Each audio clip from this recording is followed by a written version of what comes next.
Welcome to the Rise to the Challenge podcast. Joined today, she's an award-winning author, motivational speaker, and fitness competitor. It's Jules. How are you doing today, Jules? Hey, I'm doing great. How are you? I'm doing so good. We're so excited to have you on the show to talk about your rise to the challenge. What we like to do with all of our guests is go right to the beginning. Talk about where you're from and what were you involved in growing up?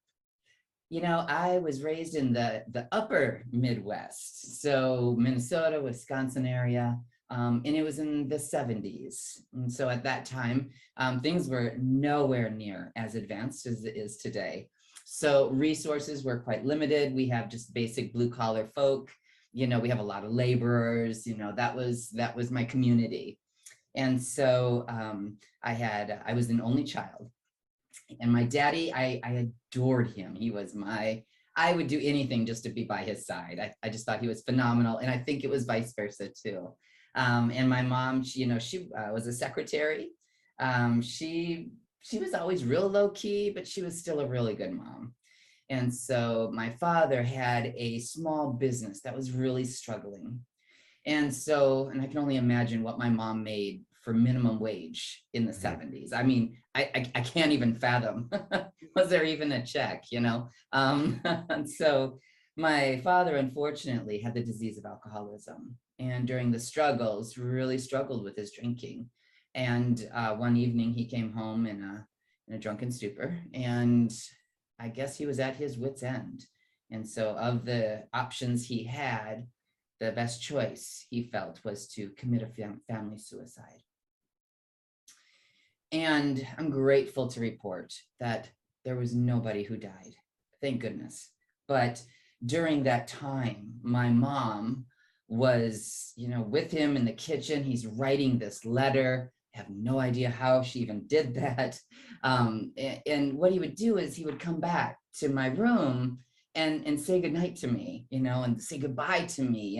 And I'm young, I'm like 6, and I'm just thinking my daddy really loves me.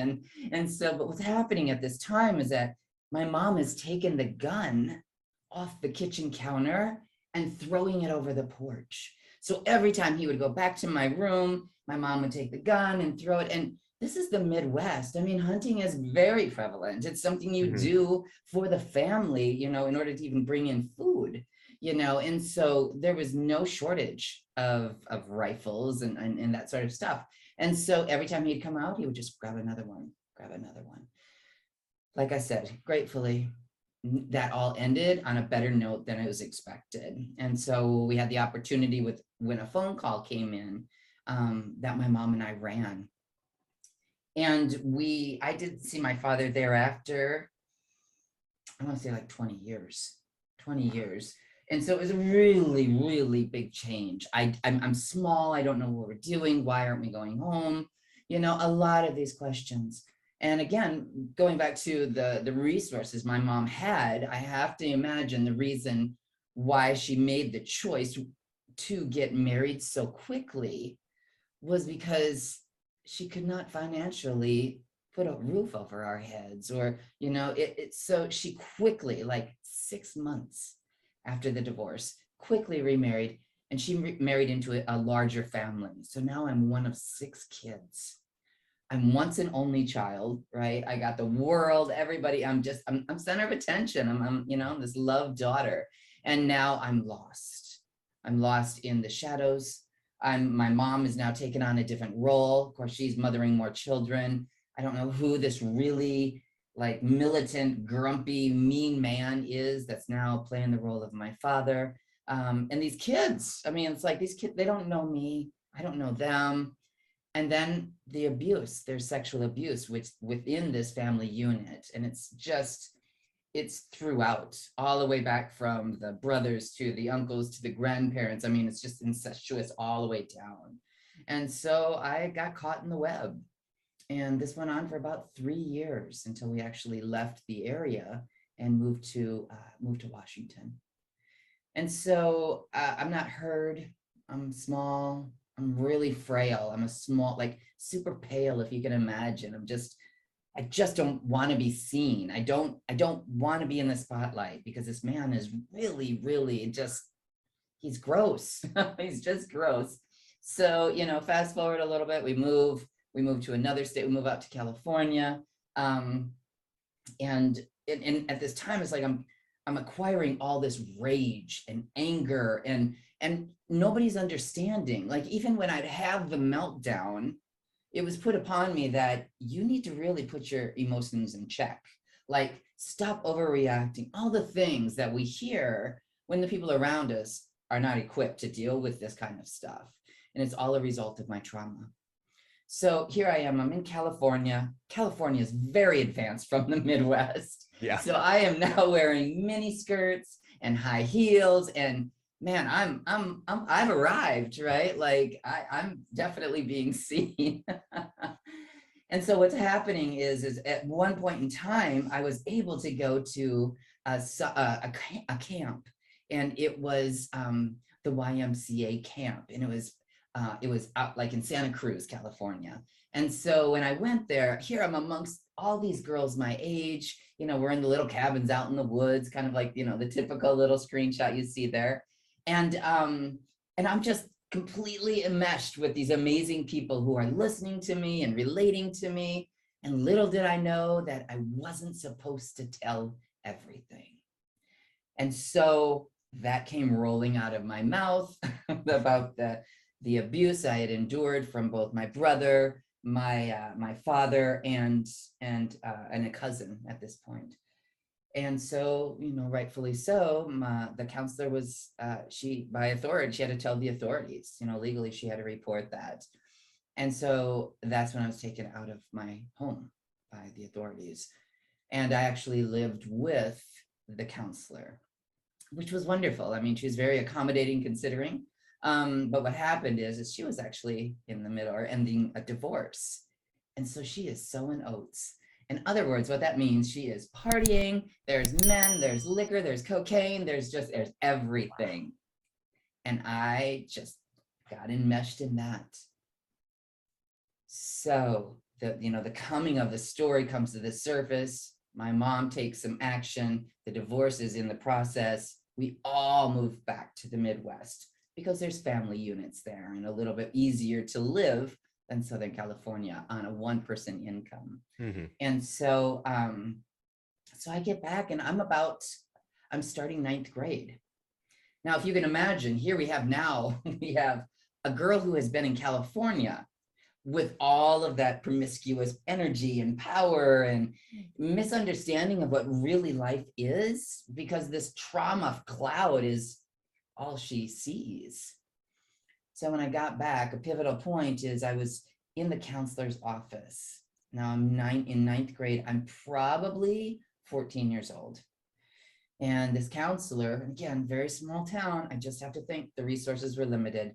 And he had said, Jules, I don't think you're going to be very successful here. And you do know there's other ways to get your diploma. And I'm not kidding you, that light could not have gotten any greener for me. I hightailed it out of there. He gave me the option to drop out of school. It's exactly what I needed in my eyes. And so that is where my adulthood started, under those circumstances. So as you can imagine, there was a lot of moving, a lot of shitstorms, a lot of upheavals and hitting bottoms. And because the drinking that I was exposed to in the Midwest was a tool I used throughout. Mm-hmm. And so as the anger and the rage continued to rise in me, the alcohol consumption also arrived. It also lifted up as well. And so what it did, it was like this Band-Aid. It would make it all go away. And then better yet, I didn't even have to deal with it. And I can become who these people wanted me to be. So here I'm like this masterminding chameleon. So these are the skills I'm developing. This goes on for 19 years. Wow. 19 years. One of the fabulous things is at age 35, I have hit my bottom, my third bottom, but the last bottom. And I, thank goodness for I call them gods in skin. There were 2 angels in the front seat of the car when I mentioned, I just wish I didn't drink so much. Because if you can imagine, 19 years, mm-hmm. I'm tired. I'm tired of being tired. I'm tired of starting over. I'm tapped. And so that was my first day in the rooms of recovery. And I was a mess. Just because I got sober did not mean that I was all better and there's a big old bow on the package. And in fact, it was the opposite, because that Band-Aid had been ripped off. Now I've got no more solution. I have to go through, the 18 hours or whatnot that were awake, completely in the raw, vulnerable. It was almost like the sun burning type of feeling. And so those first probably 3 years of recovery was a disaster. I always joke that I was a hot mess. I mean, I would lash out. I was dressing inappropriately. I had an inappropriate mouth, but I was healing from the disease of alcoholism. And the people in that room saw me every day.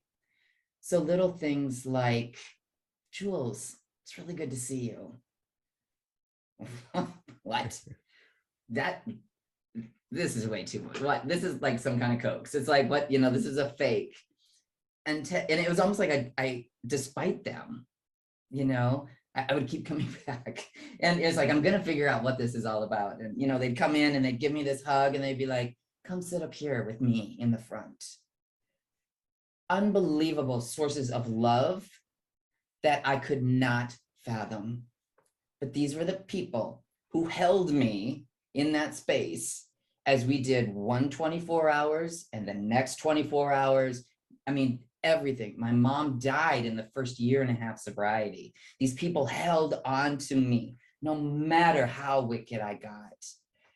I'd never had that sort of love before. So I'm 15 years sober. I just celebrated on the 29th of last month. I still get to be a hot mess sometimes.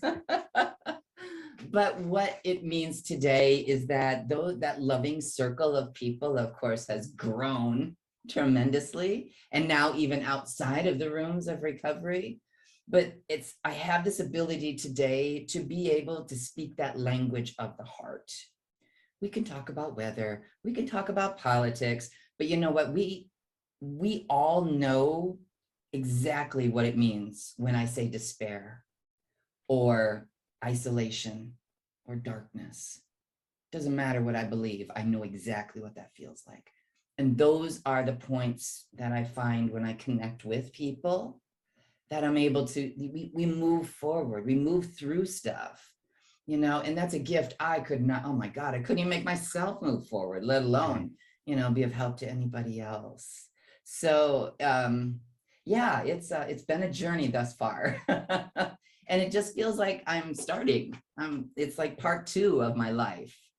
And I wouldn't have even known this sort of serenity or excitement or even existence was even an option. So yeah, my life has definitely changed. Going through the abuse and trauma, was it hard for you to kind of trust people? And when you got to that camp where people were more open, you were with a bunch of kids and a bunch of counselors that really cared about you, it was kind of a way to kind of break down that wall a little bit, in that being able to trust and being able to connect with them. I think it was like my first time really being understood by somebody, right? And I think as the child I was just like elated. Like I didn't even realize what was happening. It was just this exhaling feeling. But speaking of trust, I mean, my gosh, I have been married to my husband for 6 years. I still struggle with trust. I still hear my mom in the back of my head saying, plan B, don't trust him. Trust is huge. And I think because it was violated at such a young age, that's why the people that I speak of, that circle is so important, because more times than not, when trust is questioned, I'm delusional. There's nothing proving that point. There is absolutely nothing that you can pinpoint to have that sort of reaction. we hear that trauma's in the body, trauma is in the muscles. And it is. I've done years of therapy. I've done a lot of physical, therapies. There's only so much that I can take out of my brain, right? There's still a lot of like visceral healing that takes place.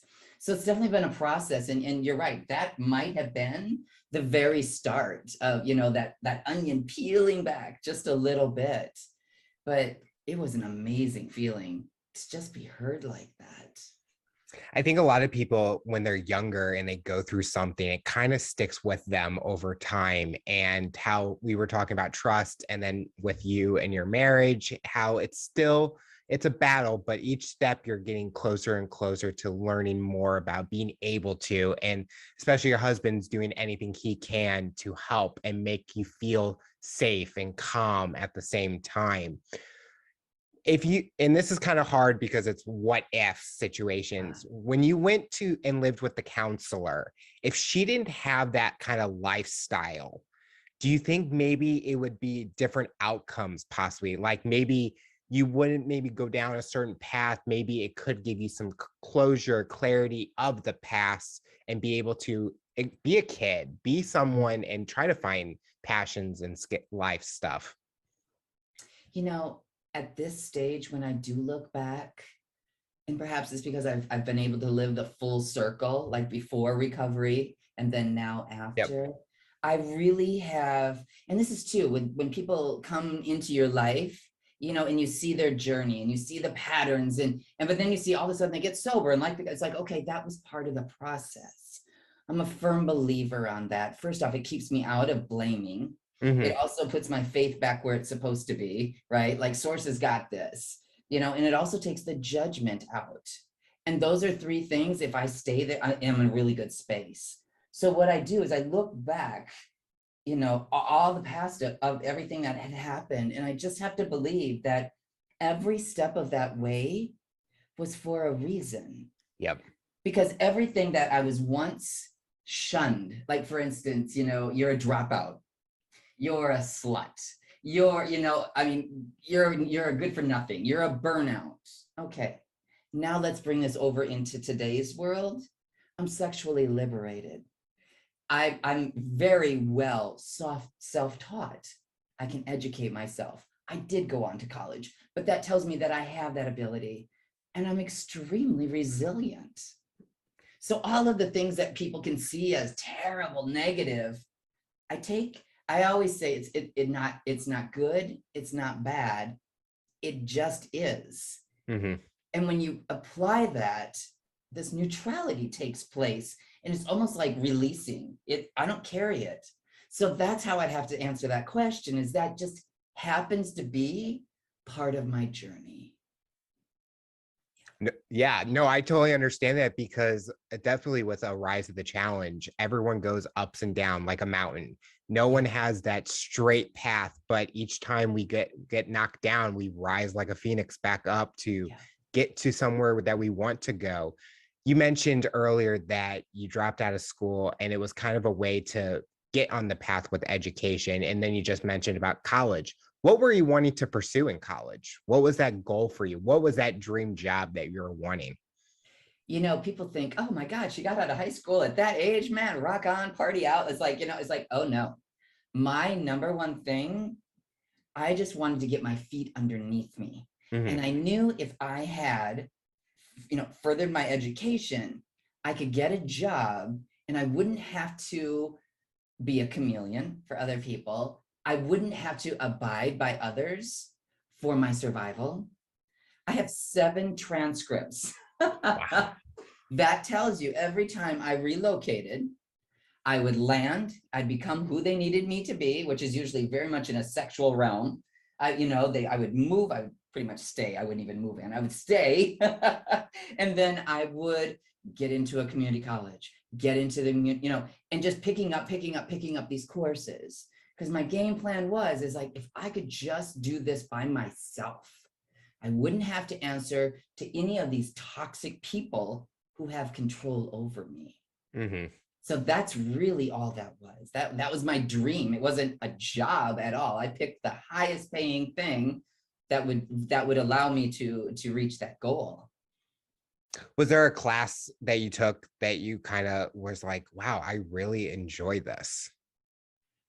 I was really good at science. Okay. When I took an HSED, which is, equivalent to a GED with some extra classes. And so, and I tested extremely high in math and science. And I loved biology. I loved it. I used to go to the Goodwill and get the old biology books when people donate them. I was the one who picked them up, along with Deepak Chopra. He has always been a staple on my bookshelf. And he is all about, I guess he's Western medicine and Eastern medicine mixed. So he kind of gives you a full body, mind-body connection type of experience. But so I then, once I finally got to the university level, I started pre-med. And my mom happened my mom had some ups and downs during that time, and I probably had my own ups and downs. And ultimately I ended up with just finishing with biology. I didn't necessarily go on to become a PA or whatnot.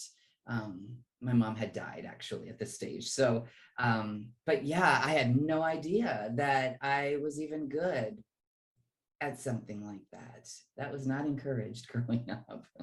I wish I was good at science. Science was like my worst. Like I love the labs, like doing the labs and things like that, being very interactive, but just reading the book and stuff. Cause it's kind of like math was my good subject because you got to do the stuff like that. So when you said science, it's like, okay, because usually people, they're not out saying science and stuff like that. So yeah. Yeah. And I think because it always fascinated me, even when I was growing up. So maybe it was something that started there, but yeah, like math gets so far out there, like, I can't see it. These are all hypotheticals, it's like, at least in biology, I can see the leaf or I can see the organism, big difference. So connecting with science, and you are a fitness competitor, did that kind of bring in that back the science part because you're learning about your body, you're kind of learning about how to stay nutritious, fitness, and all that? Not at all. Not at all. No, after, while I was getting sober, I worked at the hospital, I was on the floor. What happened is at the age of 40, I'm an average 40-year-old looking woman. I'm 120 pounds, 5'7", status quo. This is really, most people are very happy with this, but I have had this terrible relationship with my thighs. Okay. My mom taught me through my upbringing this body dysmorphia. And so if you can imagine in Texas heat, I have blue jeans on with Spanx underneath. Oh. Because I am mortified by the way my thighs move. The cellulite, the texture, the color. I just learned this, right? And mine didn't look like what we supposed to look like. And so getting into this fitness aspect was simply me taking this gigantic plunge of going to a bodybuilder gym, because you look at those girls, they don't have a slither of nothing, not a stitch of cellulite on those babies. I'm like, I want what she has. And so I signed up with an IFBB Pro, and she put me on a meal plan, and I didn't get off that meal plan for well over a year. I desperately wanted change. And then of course you start putting that much attention into your body, challenging it. I mean, I started to realize like my shoulders are changing, my arms are changing. I was just like, oh my gosh. And you couldn't get me out of the gym. So that is even how that all began. I'm sure sources like, girl, you just, like cats and the little laser. Like, girl, you just follow the little red dot. You just follow the little red dot, because everything else around it is just like, wow, I didn't even see that coming. But yes, it was nothing to do with my education. Going through the fitness program, was it kind of like rewarding that you have control over what your outcome is? You have people that are helping you keep on that path, but you're the sole responsible person to be this is where I want to get, instead of someone telling you or doing it Mm. for you. Yeah, good point. I don't think I had that sort of bandwidth when I went in there. I'm 5 years sober. I don't think I had that sort of foresight of that. Mine actually is when I would go in there, I would lift and move heavy weights. So for instance, for me to be on a sled and move, hundreds of pounds with my legs releases a lot of trauma. Mhm. It releases a lot of anger, rage. I mean, I left there and I don't have anything left in me to fight. So that's really where it started, is like, I'm just going to go here and dump this. I had a bad day at work. I'm going to go to the gym.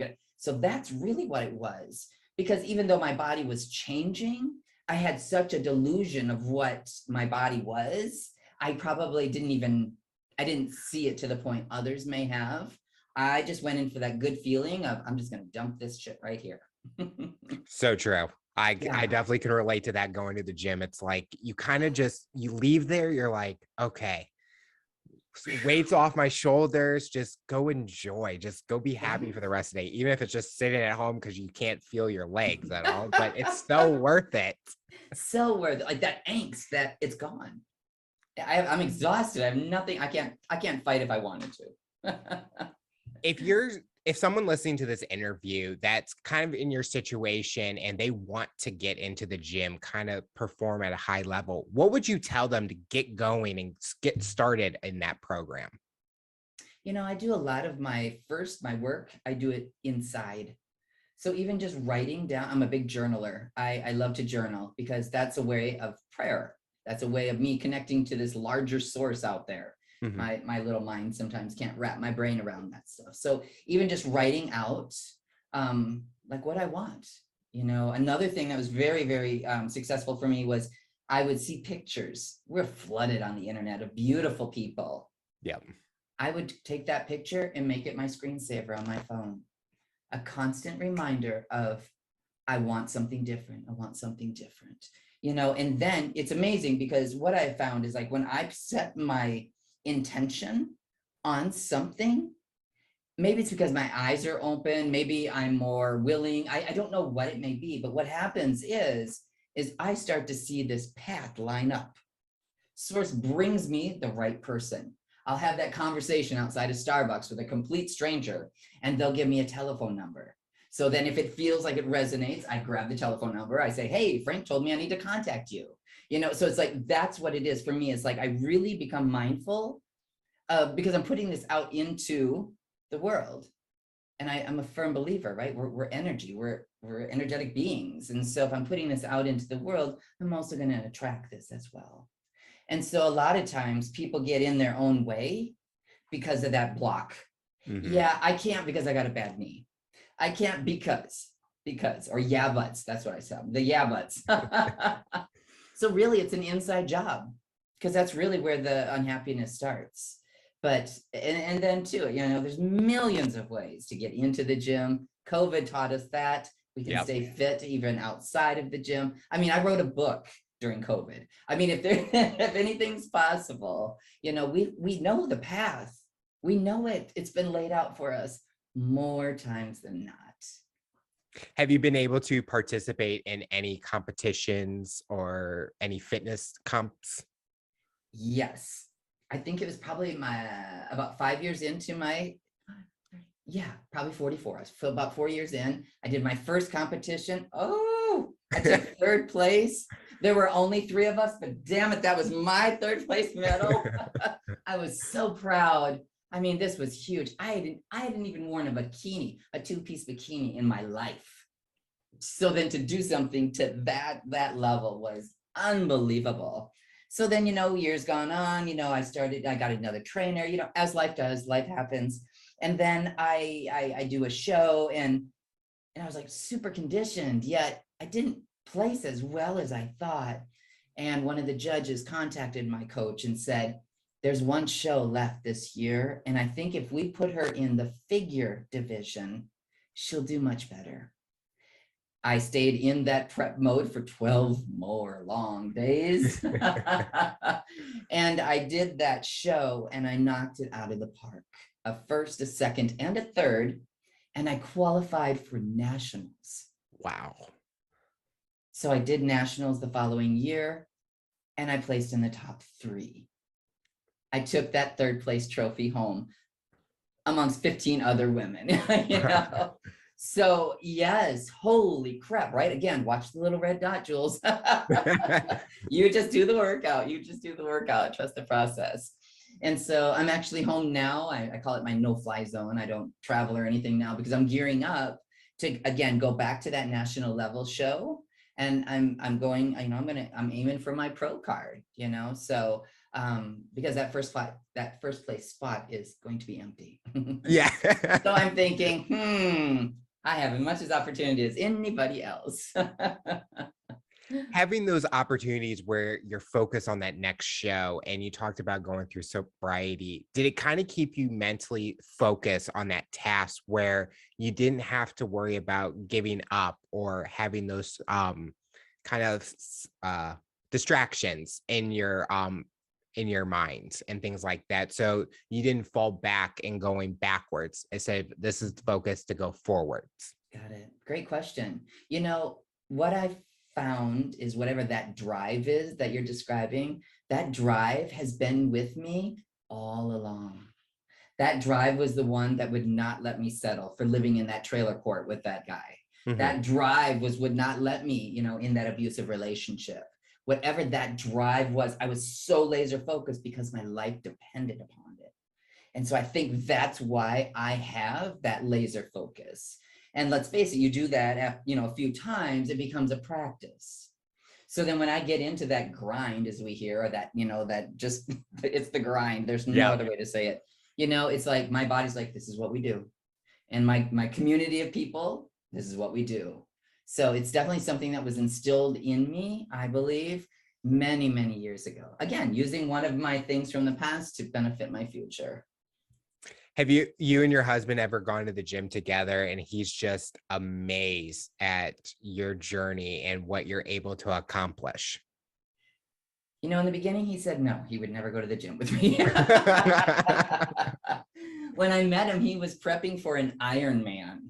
Oh. So, I mean, this guy's beyond my abilities. Like, I'm just like, oh my God, I don't know. I can't run like that. No, I can't swim like that either, you know, but so that has actually been a little bit of a learning process too, because, you know, in the masculine, the ego is all about, you know, bigger, better. I'm like this lion and I'm here to protect you. And so to bring that mentality into a masculine setting like the gym, and it doesn't fit, you know, I take off my sweatshirt and he's just like, you know, the guys are like, holy shit. And, you know, he's like, I'm not going to lift with you. I'll do the pin, but I'm not going to sit these dumbbells down next to you. I've got 35s and you got 65s. I'm not doing it. It's just not doing it.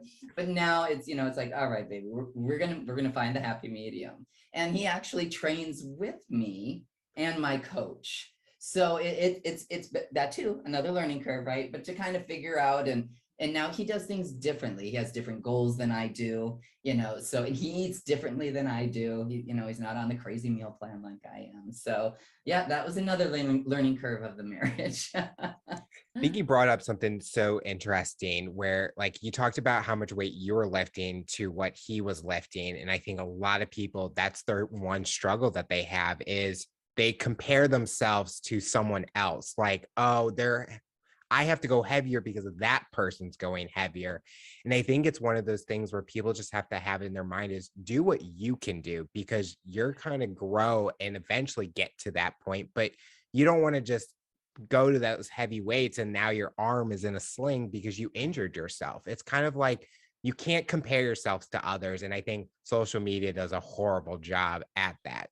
But they can utilize it as motivation to get to that point.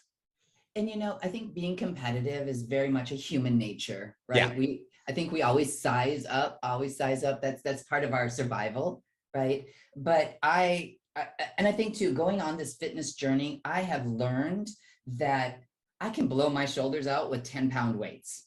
Those Oh, bands, you think bands, you think it's just a little rubber band. I mean, I can exhaust myself, sweat running down my back, and it's a piece of rubber. So I think like once you get into the fitness industry or just in the working out realm, you start to realize that people have different goals. You know, like my husband, he was prepping for an Ironman. He's all about volume. So yeah. he's going to be doing, you know, things that are long sets with lower weights. And, you know, it's like, and mine are high weights and lower sets. And so you start to kind of get to see the bigger picture. A lot of people go to the gym for a sense of recovery, you know, a hip or a knee or a shoulder. I mean, so I think once I got in there and started to see like, oh, it's really not about the weights. And if you actually, here's a little secret, you see that guy lifting all that weight, if you're really caught, you know, your eyes on it, count. Is he pushing that weight 3 times? Yep. Like, let's really look at if we're going to go there, we're going to judge it. Like, let's look at the big picture. You know, I move weights. I do sets of 15, 3 to 4 sets of 15. You're pumping out like 200 pounds more than me, but you're moving it 4 times. 4 times 3 even. I'll give you 3 sets. You know, so it's like, so really, if you go there, like really go in and look around and be like, yeah, no. Yeah. It's not what we think when we first glance in there. You mentioned during COVID that you were able to write a book. Talk about having that opportunity, and what's the big mission for your book that you want listeners to understand? You know, my whole source of recovery has been unlearning and rediscovering. Who am I? Mm-hmm. What do I want? Right? What is my dogma? We hear, or my dharma, you know, like what is my purpose? You know, you tell anybody with a story like mine, you tell this to any normal person. And I think the first question, maybe they think, holy shit, she's crazy, or girl, you need to write a book. So that's usually, so the seed has been planted, it's been planted. And again, it's like, I do the next right thing. I do what's in front of me, what resonates with me. And so there was a time where I just could not get enough reading and literature, whatnot, on memoirs, other people who've gone through, you know, horrific things. And I'd read and I would just connect with them. And I'd be like, my God, I needed this. And so what it was like sources like, you know, I want you this one and this one and this one. And so what happened is then I got to how to write a memoir. Oh, you know, so it's like, then I kind of, you know, switched it over. Instead of reading one, how would I present one? Mm-hmm. So again, I put this out in my journaling and my meditation. And, you know, then I would talk to this person and say, gosh, you know what, I'm thinking about doing this. Who do you know that I should know? Boom, I'm talking to some dude in Chicago, never met him. He wrote this book. Boom, talk about this lady, eat it down here. So I just followed the dot. Again, do you see the theme? The red dot theme. And so what happened then is Marlena, who helped me write the book, came into my path. We connected amazingly. And so when we put that book together, we did so in a 6-month window. Wow. Yes. Because again, that laser focus, that drive, we're on it. Like, let's move through this. Let's make this happen. And so it's exactly what happened. And so my goal, you know, it's funny, you write a book and your ego steps up in the front and says, oh my God, we are going to write them. It's going to be a movie. People are going to be calling you. I mean, your ego just blows this sucker so far out of proportion. You can hardly stand it. And so I was like, okay, we got to bring this back down. I'm like way out in Hollywood land. And then I realized the reason I'm writing the book is to connect to the girl in the back of the room. The girl where I have stood more times than not, dressed to the nines, putting it all together, standing amongst a bunch of people and feeling completely isolated. That my secrets were too terrible to ever be brought out to the light. I read in my journal, old journals, like if I could just keep my mouth shut, they would stick around. That's the girl. And now that's the person I'm talking to. Because it's when I was there, I didn't realize that anybody else was ever there except me, right? It's isolating. It's just me. And so as I spoke earlier about that language of the heart, we talk about things that we know indefinitely, the feeling of despair, that isolation. that is exactly the language we used when we wrote the book. Because everybody's got a story. You can tell me when you fell down on your bike and you broke your leg, but no, I can't relate to that, but I can relate to your pain. Right. Yep. So that's what I went with. And as we went through the stories, yeah, there's some details here and there, but I'm really focusing on what it felt like, because that's all we have in common. And so that's how the storyline goes all the way through. And I've had some amazing feedback by people who could relate to the words I was using. Was this writing the book the start of wanting to really share your story, share what happened, and being able to connect with those individuals on a grander stage where you're doing interviews, like different kind of video podcasts and audio ones, things like that? Mm-hmm. In recovery, one of the things they teach us is to be able to share your story. I would share it in a small setting amongst, maybe 30 other people. But then we have things called speaker night, where you get behind a podium and you tell your story. And that could be to a room full of, I don't even know how many. I mean, there's conventions you can do this at. So I got the practice of being vulnerable, because vulnerability is where my healing could take place. So I knew if I could get it out there in that room, somebody would there would be something that would take place, some healing. And so when it got to this stage, right, about putting something out there, my biggest concern was the anonymity of the folks who are still in my life today. That was probably the biggest, most challenging thing, because I need to protect them. Yep. Because my story is not their story. We just happen to be related in some way. So putting this all together and laying it all out, bits and pieces of it, maybe not, but the majority of it, I've already shared it amongst people who are safe, who could nod their head as you are now, like, yep, girl, I know exactly what you're talking about when you were up on that table dancing. Yes, girl, so I already have that practice. And so to write the book, there was a time where I thought I would have to write a clean edition. Oh. Because I have parts of my book that not everybody understands.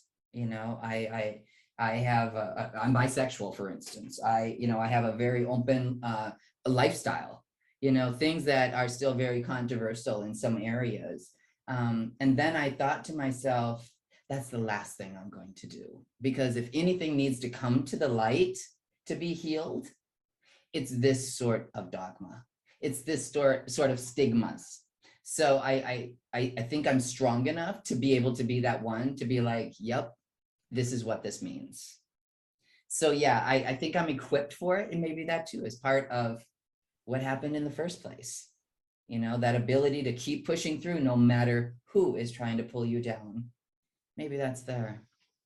If you had to write that clean version, do you feel it wouldn't be authentic? It wasn't really you writing it because you're having to give another side of, this is not my story, but I have to hide certain things and things like that. That makes me cringe to even hear. But it is, right? It's wearing the mask. Yeah. It's wearing the mask. It's appearing, I'm trying to appear real when it's a total lie. Like omitting truth is just as painful as a blatant lie. And I would not be doing any service to that girl or that person in the back of the room by not sharing that. See? So it's kind of like, woo, this one, I gotta like stick my nose out and my neck's out on the line here for somebody I would probably am never gonna meet. But yeah, I knew in my heart of hearts that was not the way this is supposed to run. This was not supposed to go that way. So we dropped I even had a new book cover made. I mean, I was ready. I had already set up which chapters we were going to remove, and then I was like, this is I'm people pleasing galore. Mm-hmm. And then that just stopped me in my tracks. Discontinued the contract. I was like, we're keeping it just the way she is. You talked about fitness, writing a book. Is there something special that you're hoping to accomplish in the next few years, personally and professionally? I go where God takes me. Think of it as I'm on a bicycle and my job is to pedal. Yeah. I'm just supposed to, Jules, get your hands off the wheel. There's that song, Jesus, take the wheel. No, God's like, don't touch it. Just pedal, girl. And so I think I'm already doing it. I'm doing it. My whole life has been doing it. Of course, I have interests. I think at this point, what's really coming to the surface is what it's like to live authentically today. That would be a very big plunge for me because it is current. I'm not talking about stuff that happened 15 years ago, 10 years ago. I'm talking about what happened last night. But I know from my experience in the rooms of recovery, that's the truth. I need to be able to speak in order to stay sober. So I have, during this, the writing of the book and people reaching out to me, I've had a lot of women, ask questions like, wow, my husband and I have always wanted to try this. What do you think, this or that, or go to this place? What would that be like? Or better yet, I'm 50 years old. What's it like to be, can I get into fitness? So it's like, that's the truth I feel needs to be told is that part right here. Because I do have a very sexually liberated life. I'm made to enjoy this body, not be ashamed of it. And another thing that's recently crossed my path is, girl, maybe it's time for you to start the podcast. Yeah. Instead of me trying to, fit into everybody else's, genres, perhaps I need to create my own. I could see you doing one. You just have that energy about you, just even the short time we've talked and known each other, just that energy that is inspiring and it's real. And you have that mission that you want to help and be able to connect with people. And there's probably so much you could do with your own show where you could share your story, but even have guests and where you both have similar stories, but you learn from each other. You even help each other or help so many people listening. That's encouraging, especially from your seat. I appreciate that feedback. And you're right, because think about like all the people that cross my path, right? Like I was talking to my friend earlier today. It's like I would know to be able to interview, say, other competitors, for instance. What's it like to be on off season when you're a little fluffy, like, or what's it to be like a gay, successful man living in Southern, in the Bible Belt. What's it like to be an OnlyFans girl? What's it like to be a dominatrix? And it's like, I have these sorts of people in my circle. I've got a beautiful colored circle. And these are people whose story also needs to be heard. So it's in the making. It's in the making. It's no longer just a thought. It's like, pen to paper, what would this look like? So thank you for your positive feedback. I always say everyone has a story. Some people like to share it. Some people like to keep it private, but there's always an outlet where when they're ready to share it, they're able to. And I think a lot of shows, and I love having guests from different backgrounds because our worlds are completely different, but there's ways that we can connect and kind of have similar things, even though our worlds are in two different spots completely. So that's why I love the power of these shows. Is be able to connect all over the world with great individuals. Because we're all one, right? We've heard this like forever. We're all one. Yet on the outside, we all look different, or there's something different about it. And I think that, in the rooms of recovery, that's all we do is we talk about this. We focus on the similarities, right? That's how we heal. That's how we get sober. Why would that not work out in the other worlds, right? So I'm spot on. And let's just break the stigma. How about just, even if you have to be anonymous, even if you don't even want to show your face, I'll call you Bob. Just tell me your story, share your story so somebody else can nod their head and say, shit, I'm not the only one. Yeah.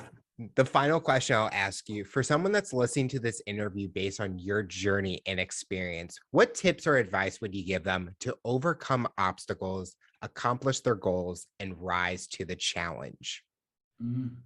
Two things come to mind. What you are feeling inside is called intuition. Follow that. It's going to get messy because the people around you will not know what the heck to do with it. But that is truth. That's your intuition. And the other thing, it was actually said to me at one point in my journey, and it was a showstopper. She said to me, Jules, you're exactly where you're supposed to be. doing exactly what you're doing. Thank God. Am I supposed to be a mess right now? I supposed to be losing my job right now? Yes. Yeah, pretty powerful. Well, Jules, I want to thank you so much for coming on the show and This talking has about been your rise to the fabulous. challenge. You're inspiring so many people, and we're excited to see what the future looks like for you. Yes, thank you. I'm glad we were able to do this.